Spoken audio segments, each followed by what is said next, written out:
Coming up on the show, Iran has confirmed the deaths of more than 1,000 of its citizens. This as U.S.-Israeli strikes that began on Saturday continue. Israel says it is launched attacks on Hezbollah on these sites across Lebanon, specifically in the south, but including Beirut, the capital. Cross-border clashes between Pakistan and Afghanistan enter their 7th day, with the United Nations reporting at least 40 dead and more than 20,000 displaced. And in Nepal, millions prepare to vote Thursday in the first election since last September, when Gen Z protesters toppled the government. I'm Leticia Castro, and you're watching South Era Network.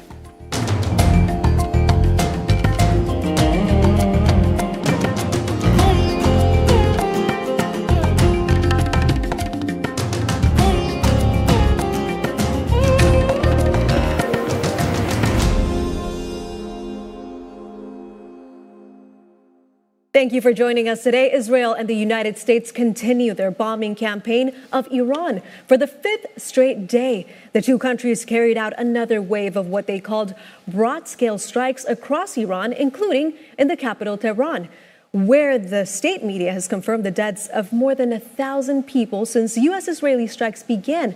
And while Iran is looking to elect its new supreme leader, Israel has already threatened to kill any successor to Ali Khamenei.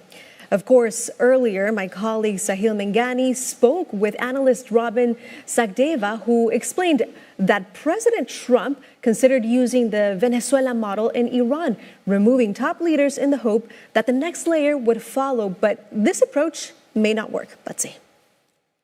The model which Trump was thinking of is you eliminate the top layer, convey a message to the next layer that cooperate or you're dead in the next 15 minutes. That's what they told Rodriguez in Venezuela. Apparently, that did not work in Iran because Trump says, of those options who were there, 40 of them were killed, so we didn't have a second layer. Very surprising statement, by the way.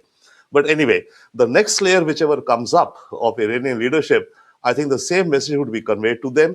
The issue which America is facing with respect to Iran is that it seems the ideology and the positioning of the officials in the Iranian regime is not amenable, it's not agreeing to what Trump wants. They want to fight it out. So we will see a fight. And the fight that we are seeing is growingly asymmetrical. Iran is not only targeting Israel, which is far, it needs long distance missiles, and it has a very good air defense system, Tel Aviv. Iran is attacking American bases. Okay, that was still understandable. But what is surprising, and I think the Americans and Israelis would have thought about it, but did not think the probability would be high, is that Iran is attacking the economic interests of these Gulf states. The LNG terminal of Qatar knocked out. Aramco damaged little, but let's see what more. Buildings. The Trump International Hotel is in the way. It's a sitting duck. The Trump golf course is in the way, for God's sake. And, the air defense around that would not be as good as around Tel Aviv. So these targets which Iran is targeting with short distance missiles and drones are yielding it a very disproportionate effect in terms of what the Americans thought they could achieve.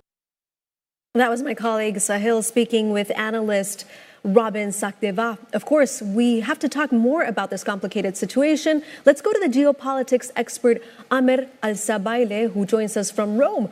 Welcome, Amer. Thank you so much for joining us here at South Era Network. We appreciate your time. Of course, we want to ask you, with Israel and the U.S. carrying out strikes across Iran for the 5th straight day, including the capital, Tehran, where more than 1,000 people have reportedly died and threats against Iran's next supreme leader continue, what does this mean for global stability, in your opinion? Well, definitely, this is something like unusual, and I think everybody knows that this is much linked to the stability of the region and the stability of the whole world when it comes to energy and financial. So basically, what we are facing is something unusual. But unfortunately, we have to deal with a situation that might not end before concluding, as President Trump already said, before concluding its goals. Basically, I think the Israelis and the Americans are still ongoing, and they will be continuing their strikes inside Iran. Maybe now it's the time to focus more on the internal infrastructure of the regime. And local security internally, because what we heard from President Trump and from the Israelis at the same time, that they are preparing the right conditions for people of Iran to go to the streets and gain back their state, which means, like, if we take the past 5 days from eliminating the political and security leadership to start eliminating the air defense capacities of Iran and maritime defense. And it means that the Americans will not stop, regardless to the level of instability and risks of instability that specifically the Gulf countries are witnessing nowadays. So I guess what we are facing is something that the American president is determined to finish the way he thinks it's the way that it should end. Interesting. So now, how do you think these constant threats and this delicate situation, how might that impact the upcoming election of the next supreme leader of Iran? Well, we are still in the fifth day. If any war goes longer, definitely it will have a negative impact, taking into consideration that voices within the Democratic group or bloc started to appear with harsh criticism to the president itself. Maybe they cannot disagree on the elimination of the political leadership of Iran, but at the same time, there is the concept of having the US in a long war is something that for them represents a very good edge before the midterm elections. But still, I believe that President Trump insisting on the concept of doing the right thing. And if we see in 5 days, he managed to switch, let's say, the whole position from an American-Israeli war to mostly a war supported by many international players, which we saw the German Chancellor, we saw NATO Secretary General, Canadian Prime Minister, British Prime Minister, French President. It's mostly like they are shifting, some of them cautiously, but they are shifting toward the position of President Trump, because simply Iran did the hugest mistake ever by attacking the Gulf countries, especially Saudi Arabia, the UAE, which enjoys like very good, excellent relations with most of the countries and economic interests, where many countries will step in at this stage. So basically what we can see that President Trump managed also in 5 days to redesign the whole scene as an international interest in containing the Iranian danger rather than a war against Iran by the US itself. So I see that you think Iran has made a mistake here. But now what about Hezbollah? When it comes to Lebanon, we're looking now at the third day of attacks from Israel. What response can we expect now? How do you see the situation escalating even further in the region with Hezbollah now involved? Well, we have to realize that the war today on Iran was not a coincidence. Like it was really well planned by phases, which means Israel and the US is going against a weak Iran or a weakened Iran. All over the past 2 years, the Israelis worked on depriving Iran from their proxies, mainly Hezbollah, which was like a game changer, not just because of its force, but the geographic position as well and the capacity of harm Israel. And then the toppling of the Syrian regime, attacks against Houthi, and then the war of 12 days last June. I think Hezbollah also did a mistake by joining this war. First of all, it was not a strategic step because it came after the second day, which means it's more like an impulsive it's a reaction rather than a strategy. The second, the whole situation is anti-Hezbollah from within Lebanon itself and international community. So there's a big difference even of support and condemning of any Israeli action today in Lebanon if we compare it to the first war, which means like Hezbollah in a way fell in a trap that this front was left to be open but not terminated. The Israelis will make sure today that this front will never be a threat anymore. And I think the whole conditions today are against Hezbollah itself, and I don't think that it was really positive from Hezbollah to think that joining the war today would help Iran or would make it change the whole situation. Actually, it might oblige Hezbollah now to take different approach, or maybe obliged to give up its weapons for sure. And this we witnessed the positions from the Lebanese government immediately, which is something like exceptional in the way to deal with Hezbollah. And this means that Hezbollah unfortunately opened the front late without a capacity to harm Israel and push it for a ceasefire. So that's why it's Israel who decides today how the Lebanese front will be reshaped. Now, what role do you think that other international organizations or mediators play to prevent a larger war than what we're already seeing? Unfortunately, this is what I was saying, Iran attacked Qatar and attacked Oman, where the main mediators, Saudi Arabia, who played in a way a very positive role in trying preventing the war or antagonizing Iran, ended up under the Iranian missiles, rockets, and drones. And this means I don't see an interest of the region to play this role of mediation anymore. From international point of view, the same. I think that all positions are now gradually becoming aligned with the vision of President Trump, rather than mediation is the termination of the policies of the Iranian regime. Wonderful. Thank you so much, Ahmed, for your insight on a story that is so complicated, so many layers to it, and it's not just about military moves, but about people's lives and what could come next, because the European Union has warned that the ongoing war on Iran could lead into refugee movements of an unprecedented magnitude. They say that a displacement of just 10% of Iran's 90 million population could have huge impacts globally. Shabnam Nasimi reports. The war between Iran and the US could trigger the largest refugee crisis in decades. That is the stark warning from the European Union's Asylum Agency. In a report published this week, the agency's assessment is blunt. Iran has a population of 90 million people. If even 10% is displaced, in the agency's own words, it would rival the largest refugee flows in modern history. This isn't just about the strikes. It's a perfect storm of pre-existing nationwide unrest, economic collapse, and political repression, now ignited by open warfare.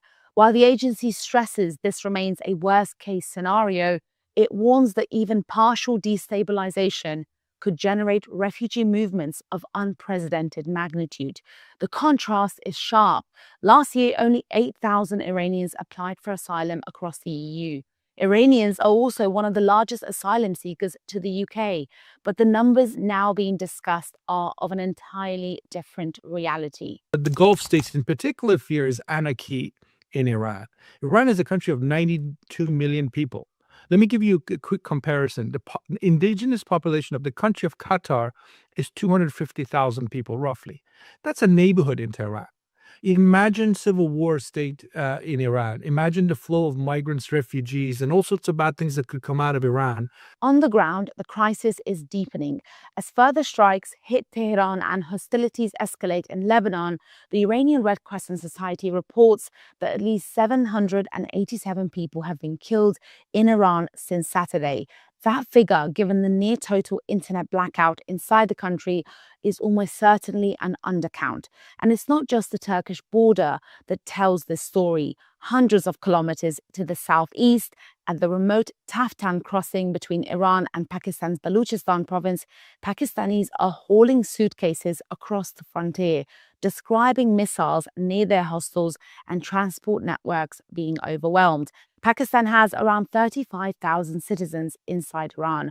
Almost 800 have made it back this week. जो first attack जो सुबह का वक्त था तकरीबन 10:15 का वक्त था 3 मिसाइल्स फायर की जो है वो साउंड आवाज़ आई और बड़े खौफनाक वो साउंड थी जो साउंड सुनी गई और बड़ा खौफराज था और उसके बाद ये चल गया सिस्टम चल गया रिस्पॉन्स शुरू हो गया और ईरान की तरफ से भी ये मिसाइल्स वगैरह जो है वो फायर होने शुरू हो गए. And in Lebanon, the fallout is just as immediate. More than 30,000 people have already been displaced following Israeli strikes on Hezbollah's positions, with the UN Refugee Agency expecting that number to rise. Families are sleeping in cars, schools have become emergency shelters, and there is a largely overlooked story: the double displacement of Afghans. Iran hosts 3 million refugees who fled Taliban rule. Now they're being forced back to an Afghanistan that is itself in crisis. For many, there is no longer anywhere safe to go. And the EU agency is not alone in sounding the alarm. The International Organization for Migration has made an explicit appeal for military de-escalation. Its Director General, Amy Pope, put it plainly: military escalation would force more families from their homes and hit civilians hard. Millions are already displaced in the region, and de-escalation is a humanitarian necessity. Nearly 800 people have been confirmed dead in Iran in less than a week, a region on the brink with millions caught in the middle. Thank you, Shabnam, for putting this into perspective. Now, for more on this situation, let's go to the MENA and North Africa Communications Director at Human Rights Watch, Ahmed Ben Zkemzi. Thank you for joining us here at SEN with tens of millions of Iranians potentially forced to flee. Could this conflict actually spark one of the largest refugee crises suggested, obviously, by my colleague Shabnam? What is your opinion on this? Well, we're not into speculations, really. We'll see how things unfold. It did trigger, like the conflict in Syria, did trigger a major, refugee crisis, but that was because a civil war engulfed the country for about a decade. We are in the very first days of a conflict that is threatening to turn regional and to have severe repercussion on the safety of civilians. But we're far from there yet, so I wouldn't want to speculate. I understand. Now, what are the human rights concerns, in your opinion, in regards to this conflict itself? Well, this is a war, and the bottom line is that all parties must respect the laws of war. We're concerned that violations of these laws might happen. That is our bottom line concern. And this concern is not just coming out of thin air. It stems from previously documented laws of war violations by the three main parties involved: the US, Israel, and Iran. When it comes to Israel, we have documented in violations of the laws of war in Gaza, but also in Lebanon, in Yemen, in Iran. And since October 7, 2023, we have documented strikes in Gaza that include unlawful attacks on civilians, indiscriminate attacks in populated areas, collective punishment, crimes against humanity, ethnic cleansing, acts of genocide, you name it. On the side of the US, there was a very concerning statement made by Pete Hegseth, the Secretary of Defense, just a few days ago, when he said that what he called, and I quote him here, stupid rules of engagement could come in the way of, again, quote unquote, fighting to win. Well, those rules of engagement that he calls stupid are what are they really? They are guidelines for when, where, and how force can be used. And what it means is that all belligerents must follow international law. But what we see is that his department fired top military lawyers without cause, and they rolled back legal oversight on civilian protection mechanisms. This is pretty concerning on the conduct of this war that is just starting. But also there are concerns on the Iranian side, because we have seen in the June conflict, during what was called the 12 days war, a very inadequate civilian protection by the Iranian authorities. Instead of protecting civilians the way they should have, they have blocked the internet. They failed to take meaningful protective measures, and they launched also indiscriminate missile attacks against Israel, which they cannot do under the laws of war. Not to mention the protests that they crushed in an absolutely ghastly way, killing thousands of their own populations, massacring them, and then detaining them arbitrarily and torturing them, and it's in some cases secretly executing them. So bottom line is the three parties have a very, very worrying record in not respecting the rules of war and basic human rights, and our concerns stem from that. Yeah, concerning actions definitely from all parts. Now, what are some of those concerning actions that you have noted during the past few days? Well, still in the process of documenting violations, so I'd rather not speak before we have completed our documentation. But basically, our main job is to verify that the basic rules of international humanitarian law, aka the laws of war, are applied. And the golden rule of the laws of war is the only legitimate targets are military targets. Civilians should be protected in armed conflicts in all cases. This entails a certain number of rules enshrined in the laws of war. The rules of distinction. Parties must always distinguish between civilians and combatants. And the rules of no indiscriminate attacks. If you cannot discriminate between civilians and combatants, don't attack.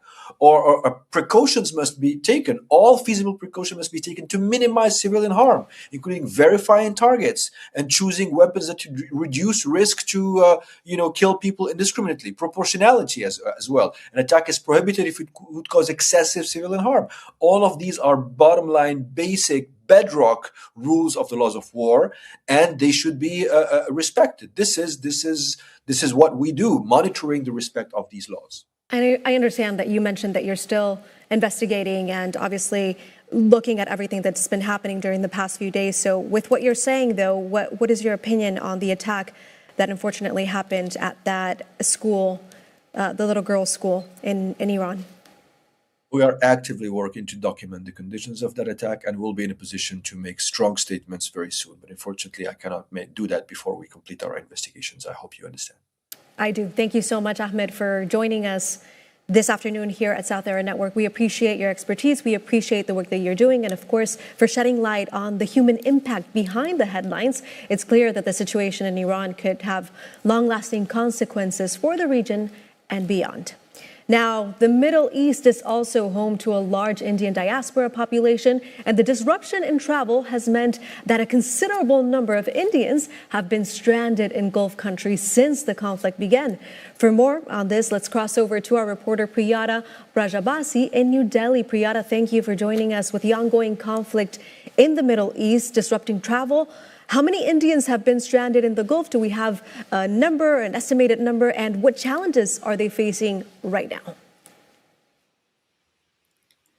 Right. By most government estimates, there are about 10 million Indians who are working and living in the Middle East, in the West Asia region that has been adversely impacted since this conflict began several days ago. Now, primarily, most of the Indians are living in the UAE, in Qatar, and in Saudi Arabia. And in the last several days, we have heard hundreds of accounts from Indians who are living in these countries of fear, of anxiety, of distress. In fact, interestingly, there have been some prominent Indians who have also been stranded in the UAE, in Dubai.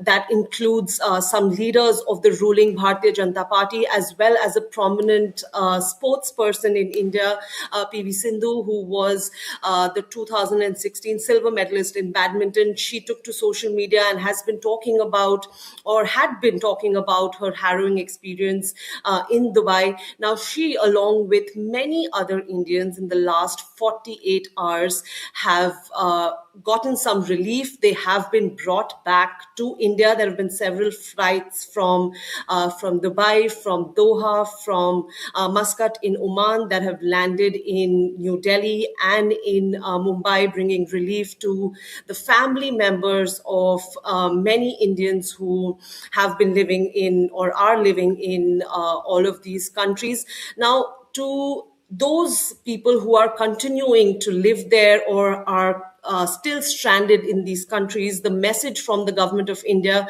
is extremely clear.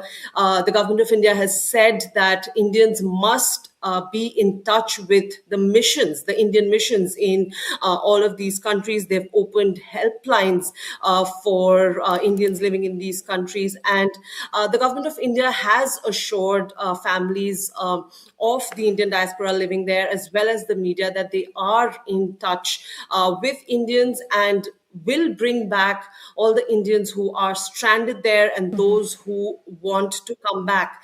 However, the situation in Iran is a little more precarious because among the Indians living there are 1,200 Indian students who are stranded there. There are reports that family members of these students have not been able to get in touch with these children for the last several days, and they have been requesting the government of India to bring them back as soon as possible, which the government of India has assured that they will in the coming days. The Ministry of External Affairs has made it very, very clear that the priority of the Indian government is the safety of the Indian citizens living in the Middle East, in the Gulf countries, and that they are working around the clock to make sure that they are able to bring back the Indians who are stranded there and those who want to come back. Definitely good news that they're receiving that help from the government that they so much need. Now, the Indian government has officially maintained neutrality in this war, calling for de-escalation through dialogue and diplomacy. But the Modi has also been criticized for seeming to take sides behind the scenes. What can you tell us about that? That's a very interesting question because officially Prime Minister Narendra Modi has called for de-escalation of tensions through dialogue and diplomacy. However, his critics as well as political experts and analysts have said that it does seem that Prime Minister Modi has chosen a side in this ongoing conflict because, interestingly, Prime Minister Modi traveled to Israel just a few days before this conflict started, and that raised a lot of questions, including from the opposition in India. And what is also interesting is that even though Prime Minister Modi has taken to X and has told his followers and the citizens of the country that he is in touch with the heads of states from several of these countries to make sure that the population, the Indian population in these countries, are safe and secure. There has been no confirmation of any sort of dialogue happening with Tehran. And remember that for decades, India has maintained a very strict parallel relationship with both Iran as well as Israel. India has not taken sides and has maintained a strict neutrality.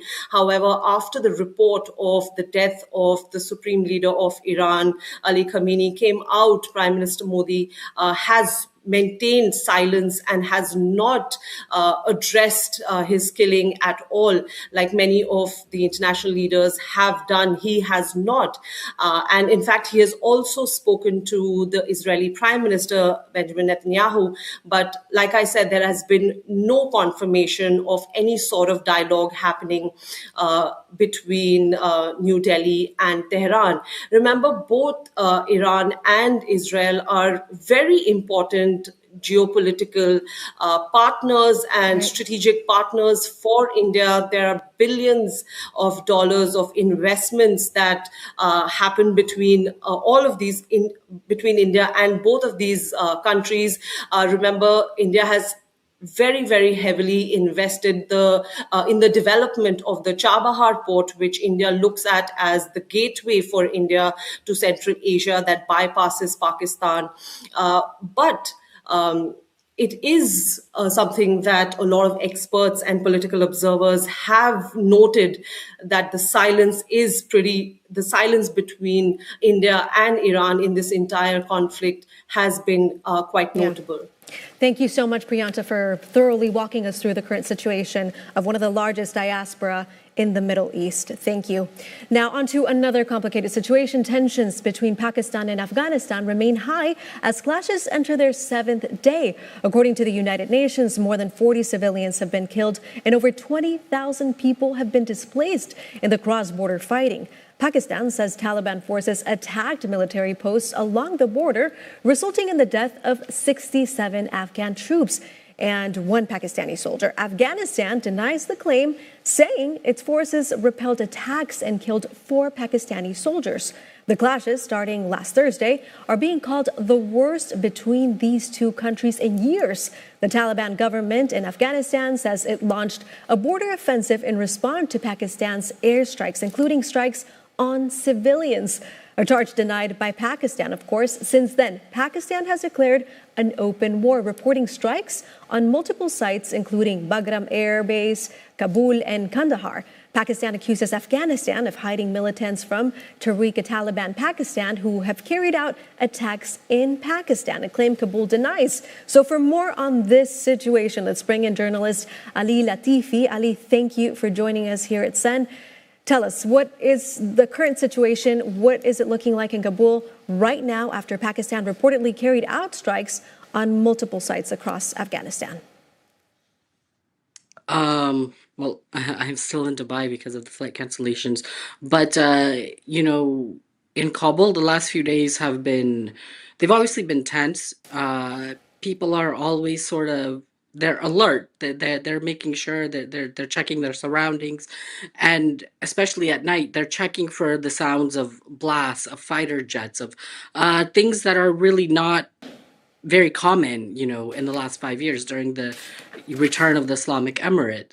Um, and It's especially concerning because what has happened is that, Pakistan has targeted in Kabul, civilian areas, residential areas, commercial areas. For instance, the neighborhood I live in Kabul is a highly residential commercial area. And, people, my neighbors, my family, my friends in the area were saying that they could hear the sounds of blasts in the distance, that they could hear the sound of fighter jets. So that really means that, they are in the urban centers. And they are, very far from the Durand line, what is considered the separation between Afghanistan and Pakistan, which leads to more questions of why are they coming so far into the cities, and why is it that these attacks are happening in areas that people actually live in, that people do business in. And so that's really the main concern for people right now, is they're constantly vigilant, looking at the sky, listening to the sounds around them, and wondering if tonight will be another night where, they'll basically be hearing the sound of bombs and fighter jets overhead. Right, I understand. And thank you for clarifying that you're in Dubai. Now, what is the Taliban government saying about these attacks? And are there any signs that the conflict could potentially de-escalate? Is that an option? What do you think? I mean, the Islamic Emirate has maintained the same position this whole time. They have said that their job is to protect the sovereignty and the territorial integrity of Afghanistan, and that if that is overstepped, if there's an affront to it, they will respond. And that is what they have done all along. They have said several times that Pakistan has provided no proof that the government willingly or knowingly hosts fighters from any armed groups. They have said outright that they don't host them, that they have no interest in doing so. And you also have to remember that the Islamic Emirate right now is trying very hard to gain as much support from around the world as possible. They've made a lot of inroads with the region, even as far as the Middle East. And so their whole sort of focus right now is getting as much sort of reciprocity in relations started with different countries. It's not necessarily to be antagonistic, and they've said this repeatedly themselves. As for de-escalation, the problem is that the countries that would normally be the mediators, from Iran to Qatar to Saudi to the UAE to Turkey, they're all busy right now with their own issues, starting with Israel's bombardment of Iran and then Iran's response in the Gulf region. So they themselves, have their own issues. I mean, I'm in Dubai right now. I can tell you, the UAE government, has a lot of issues on its own plate at the moment. So I don't think that Afghanistan or Pakistan is going to be at the forefront of their minds. And the fear is that Pakistan will use that to its advantage, to keep the strikes going, to move further and further into the cities. I mean, we've seen that, a refugee camp in Nangarhar province, which I've been there before several times. It's basically the first stop for people who are deported from Pakistan. That came under attack. We saw that an encampment site where people who were victims to an earthquake in Kanad province last year, who come from very remote parts of Afghanistan, their site also came under attack. We've seen that at least one medical facility may have been damaged by these strikes. So the fear is that sort of this absence of mediators at the moment, and the preoccupation of mediators at the moment, may end up working to Pakistan's advantage. I understand. So with what you're mentioning, because everybody's so distracted with other situations, like you mentioned in Dubai with the United Arab Emirates and the ongoing Iran, Israeli, U.S. situation, what are the risks that this clash could escalate into a wider war, in South Asia, with everything that's happening and everything that you're mentioning and how people are feeling on ground?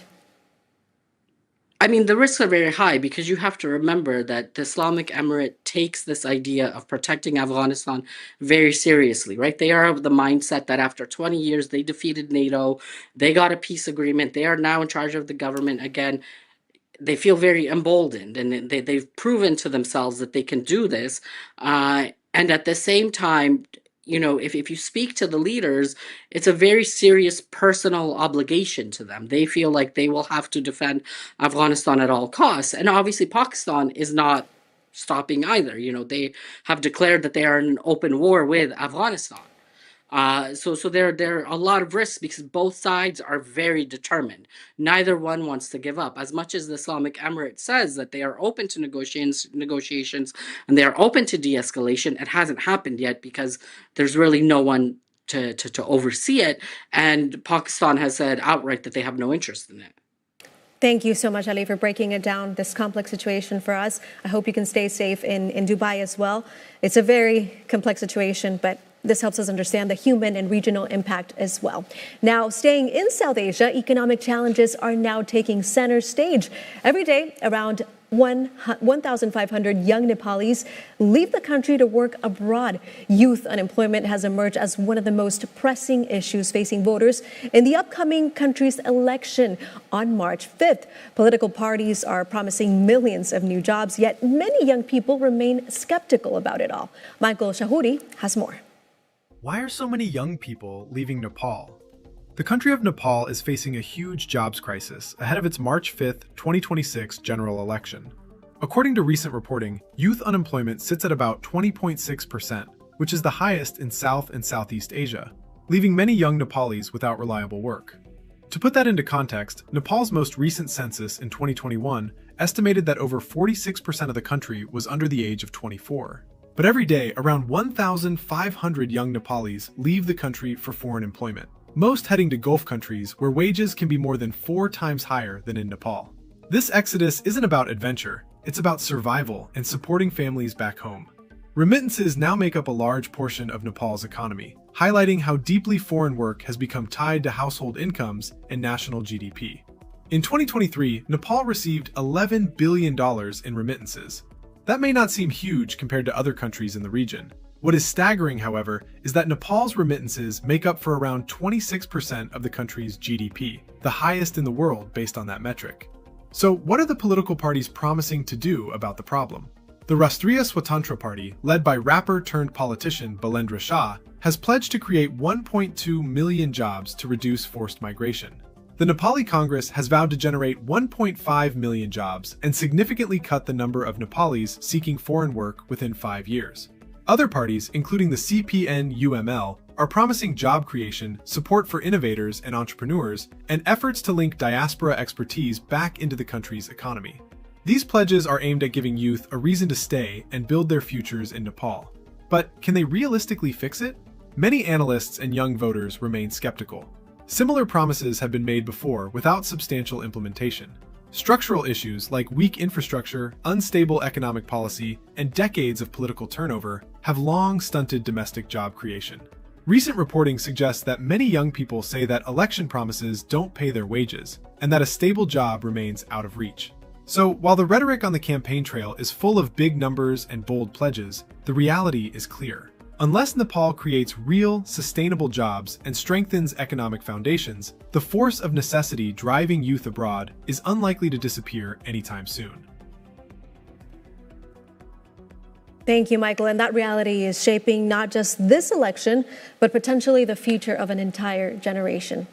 Now let's turn to other top stories making headlines around the world. In the US, the 2026 midterms are officially underway with primary elections in Arkansas, North Carolina, and Texas, setting the stage for November and serving as an early test of President Donald Trump's second term, or a potential second term.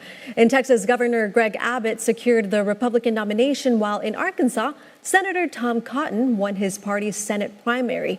In the Democratic Senate primary, State Representative James Tallarico defeated Congresswoman Jasmine Crockett, while on the Republican side, Senator John Cornyn faced challengers including Ken Paxton and Wesley Hunt.